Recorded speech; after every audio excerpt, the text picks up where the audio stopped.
Hello friends, Nagari మాజీ MLA మాజీ మంత్రి ఆర్కే రోజా ఏ వ్యాఖ్యలు చేసినా సంచలనంగా మారుతుంటాయి. ఇటీవల కాలంలో 2019-2024 మధ్య కాలంలో అంటే వైసీపీ అధికారంలో ఉన్న టైంలో ఆమె ప్రతిపక్షాలపై చేసిన విమర్శలు అన్నీ ఇన్ని కావు. ఇక 2024లో ఆంధ్రప్రదేశ్లో కూటమి ప్రభుత్వం అధికారంలోకి వచ్చిన తర్వాత కొన్నాళ్ల పాటు సైలెంట్గానే ఉన్న రోజా కొంతకాలం క్రితం నుంచి కూటమి ప్రభుత్వంపై విమర్శలు మొదలుపెట్టారు. అయితే తాజాగా ఆమె చేసిన ట్వీట్ అటు వైసీపీతో పాటు ఇటు ఇతర రాజకీయాల పార్టీలో కూడా చర్చకు కారణమైంది. ఆ ట్వీట్ ఏంటంటే, హెల్ప్ అనేది చాలా విచిత్రమైంది, హెల్ప్ చేస్తే మర్చిపోతారు, హెల్ప్ చేయకపోతే గుర్తు పెట్టుకుంటారు అని ఆమె ట్వీట్ చేశారు. గత కొంతకాలంగా వైసీపీలో కొన్ని పరిణామాలు చోటు చేసుకుంటున్నాయి.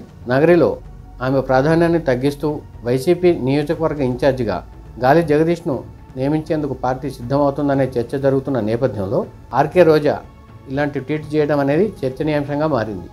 అదే సమయంలో మరో చర్చ కూడా జరుగుతుంది. వాస్తవానికి 2024 ఎన్నికలకు ముందే ఆర్కే రోజాకు టికెట్ ఇచ్చేది లేదని వైఎస్ జగన్మోహన్ రెడ్డి తొలుత ప్రతిపాదించారని, అయితే ఆనాటి పరిస్థితుల నేపథ్యంలో ఏదైనా విమర్శలు చేస్తే పార్టీపై ప్రభావం చూపుతుందనే ఉద్దేశంతో ఆమెకు టికెట్ ఇచ్చారనే చర్చ జరుగుతుంది. అయితే పోలింగ్ జరుగుతున్న రోజునే ఆర్కే రోజా కొన్ని కామెంట్లు చేశారు. తనను ఓడించాలని ఉద్దేశపూర్వకంగా సొంత పార్టీలోని వారే ట్రై చేస్తున్నారని కూడా కామెంట్లు చేశారు. అప్పట్లో ఆ కామెంట్లు హాట్ టాపిక్గా మారాయి. ఆ ఎన్నికల్లో పార్టీ ఓడిపోయింది, ఆర్కే రోజా కూడా ఓడిపోయారు. ఓడిపోయిన తర్వాత గాలి జగదీష్ను ఆ నియోజకవర్గానికి ఇన్ఛార్జిగా నియమిస్తారనే చర్చ మొదలైంది. వాస్తవానికి గాలి జగదీష్ గతంలో కూడా వైసీపీకి సపోర్ట్ చేశారు. గాలి ముద్దు కృష్ణమనాయుడు కుటుంబంలో ఒక కుమారుడు టీడీపీ నుంచి గెలిస్తే ఇంకొక కుమారుడు గాలి జగదీష్ సొంత బ్రదర్నే ఓడించడానికి ట్రై చేశాడనే విమర్శలు ఉన్నాయి. ఆ తర్వాత ఆయన వైసీపీకి సపోర్ట్ చేయడం ప్రారంభించారు.